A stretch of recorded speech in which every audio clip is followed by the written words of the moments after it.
Hello everybody, I am Jarrett Ross, the Genie Vlogger, and welcome back to another Professional Genealogist Reacts. On today's video, I will be reacting to another Ancestor Paradox by Minute Earth. Now, I already did a reaction to their Ancestor Paradox video, which talked about the fact that as you go further back in time, there becomes more ancestors that should be in your family tree than there are actual people that were alive at that time, and kind of the interesting stuff about that. So if you haven't seen that one yet, definitely go check out that reaction first. Or I guess watch this one first, then watch that one. But I'm not sure what this one's going to be about necessarily, but let's just jump on into it.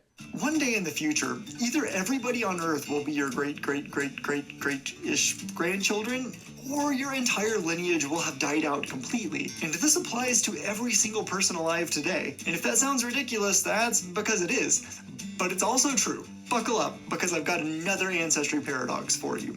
Hi, I'm Cameron, and this is Minute Earth.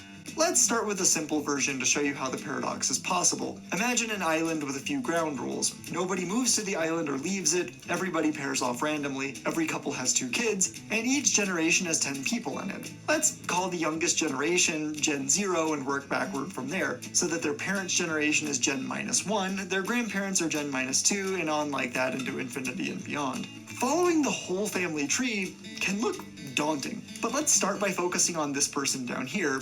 Let's call them Alice. We can trace our way up the tree to see their parental lineage, that is, all the people they descend from. If we do the same for Bob over here, we can not only see how their parental lineage overlaps with Alice, but also how soon it overlaps. And I kind of get what he's saying, but I don't know, this visual I feel like isn't the best visual for this. For one, I mean, each generation it's the same number of people in each row. I get what he's doing, but it just feels like it's more confusing than it is helpful looking at this. Like trying to follow the family tree lines, there's just kind of too much going on. But this is a concept I have covered in previous videos on the main channel, specifically the same one that I think I talked about in the last Ancestor Paradox video, which was my video about why all the US presidents are related. And this is basically what it comes down to, is that they're all related because we're all related.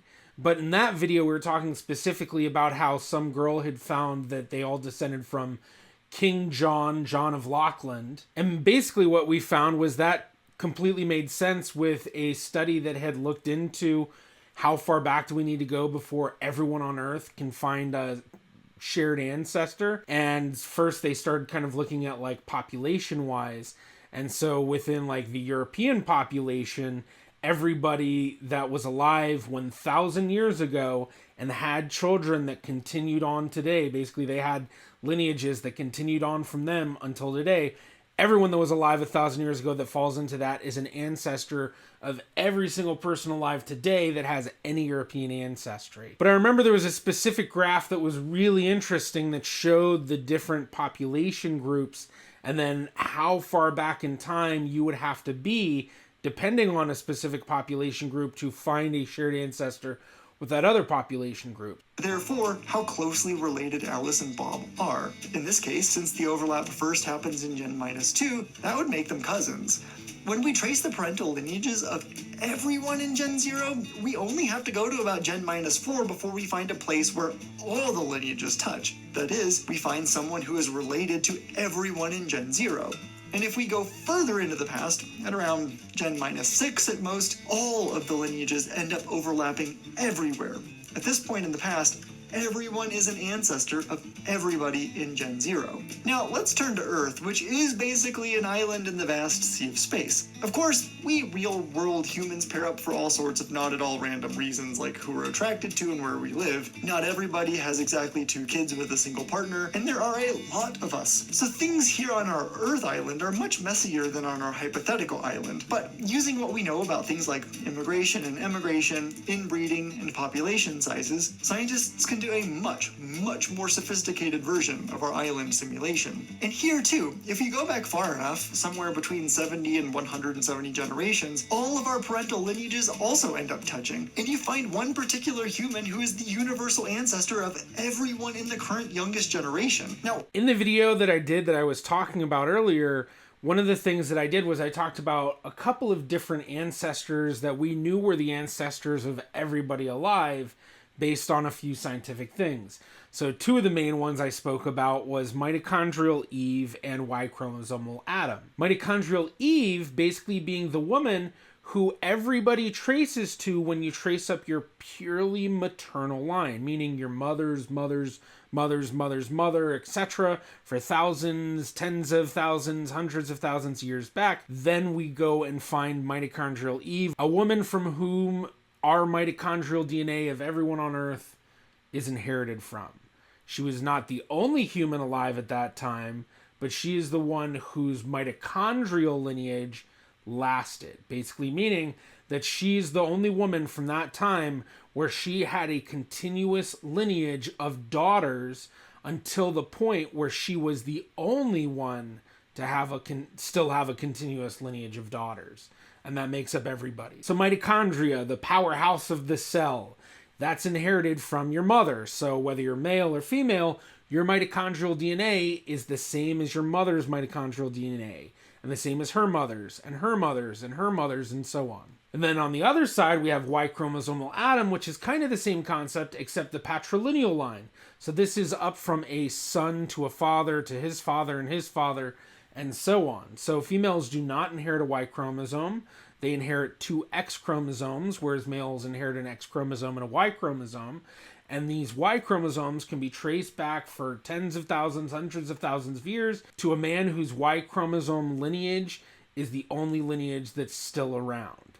And so we all know that if we trace up our father's line, no matter if you were born in the tip of South Africa or you were born in, the Yukon, or if you were born in the Middle East or whatever, you all trace up your purely paternal line to this Y chromosomal Adam, and of course as well mitochondrial Eve. And then the other ancestors we know we all descend from weren't quite as succinct, because it's basically kind of like a math problem of how far back can you go before you find an ancestor who's the most recent common ancestor of everybody on Earth. So we have mitochondrial Eve, we have Y chromosomal Adam, but they aren't the most recent common ancestors of everyone on Earth.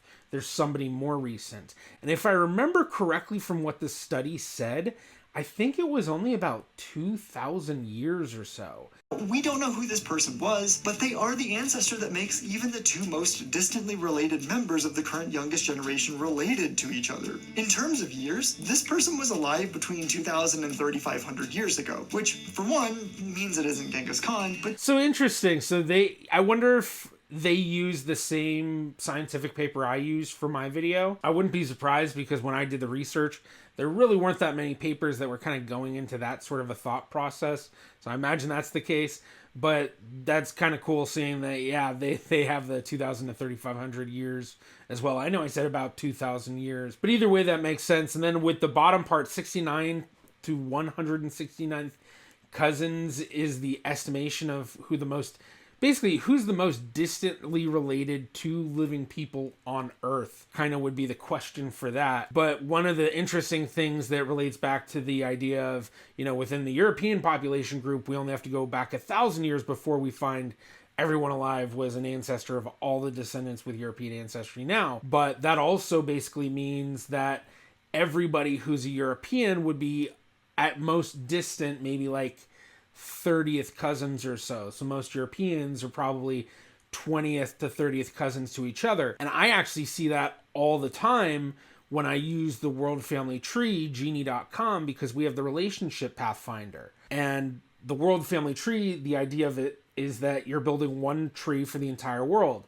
So if you build your family tree and you find out someone's already put your ancestors in, you merge what you've built in and now you're connected into the world tree. Well, we've done this so we have tens of millions of profiles in there, and so we can see how we're related to people. And whenever I look at a path of relation for two random people who are both European, I almost always find they're falling within the 20th to 30th cousin distance, and if it's closer than that, then that's usually kind of not an anomaly, but it's like once you start getting closer than 20th, that seems to indicate that you have a little bit closer of a relation than just being a European population relation, if that makes any sense. But just to add a little bit more rambling, this also becomes important when dealing with the idea of endogamy. Endogamy is very important when we're dealing with DNA testing and especially for genetic genealogy. And that's just the meaning that you're dealing with a population where they're only having children with other people within that same population group. So that means that all of the people that descend from that population group are going to be related to each other much closer and possibly moreover than other non-endogamous population descendants. So the Jewish population group is an example of endogamy because they've only had children with other Jews largely for many, many generations, for hundreds of years, if not thousands of years. This means that anyone who has Jewish ancestry is going to find that they're related to other Jews much closer and possibly many more times than you would expect for others. There are a lot of different reasons why you might find an endogamous population. Sometimes it has to do with cultural or religious customs, such as we were talking about with the Jewish population, but sometimes it's much more geographical. So island populations, which funny enough was the example in the video, those have high amounts of endogamy because they are forced to have that from the low amount of people immigrating and emigrating to and from their island. So especially islands where they had even less contact with others have higher and higher endogamy. It still isn't actually all that long ago. And like on our hypothetical island, as we keep going backward in time, our lineages overlap more and more until eventually, somewhere between 5,000 and 15,000 years ago, they become identical. That is, they overlap everywhere. So look, if you were a human alive at this point in time, you are either here in the shared lineage of everybody alive today, or here in the group of people who maybe didn't get to have kids, or whose kids didn't get to have kids. Basically, those people whose legacies died off and are therefore in the lineage of nobody alive today. All right, I keep pausing it at bad times, but we'll just keep it paused here. So what he was just saying there actually relates back to what I was talking about with Y chromosomal Adam and mitochondrial Eve, and the fact that they weren't the only ones alive when they were alive. In fact, mitochondrial Eve and Y chromosomal Adam are estimated to have been alive at very different times, but at the times that they were alive, they were the last person to have their Y chromosome and mitochondrial DNA to continue on until for everyone nowadays to have that. I will say too, from before where I was like that island visual was kind of more confusing than helpful. I don't know which one they made first, but this visual looks really, really cool and definitely I feel like it's somewhat helpful in explaining the major concept of this. The same scenario will play out with those of us currently on Earth. There is a point in the future in which you will either be an ancestor of everyone on Earth or an ancestor of no one. It's tough to say when this point will be because, again, real world humans are messy, but let's assume that the human population levels out at around 15 billion people, that we're a very intermingly bunch, and average generation times are about 25 years. Given those assumptions, as soon as the year 3050, you'll know which group you fall into. Either your lineage will be dead, or it will be universal.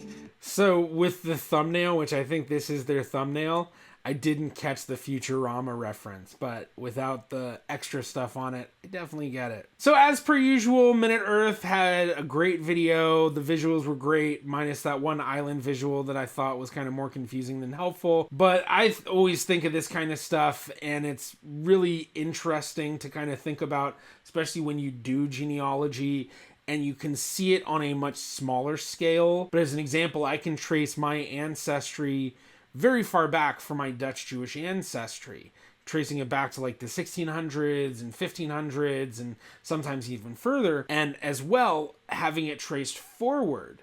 And one of the things that I've found from that is that anybody that I find who has Dutch Jewish ancestry, I can basically figure out how we're related, at least in one way, but usually in multiple ways. And one other thing I do want to add, just back referencing the Y chromosome and mitochondrial lineages, is you can actually see family trees we've been able to create for humanity using Y chromosomes and mitochondrial DNA. And these are what's known as phylogenetic trees. And basically it's just a family tree covering thousands of years. So you're not looking at specific individuals as much as you are looking at specific event times, I guess you could say. Sometimes you're kind of using specific individuals, but you're really looking at thousands of years back. And there's a few different phylogenetic trees out there. YFOL is one of my favorites, but Family Tree DNA also has their own phylogenetic trees, both of them having a Y chromosome phylogenetic tree and a mitochondrial DNA phylogenetic tree, but there's others out there as well. So if you do a Y chromosome DNA test or a mitochondrial DNA test, you might be able to find out where you fit into the world family tree. And if you enjoyed this video and you'd like to see another just like it, be sure to check out this one right here. Thank you to my Patreon patrons and YouTube members.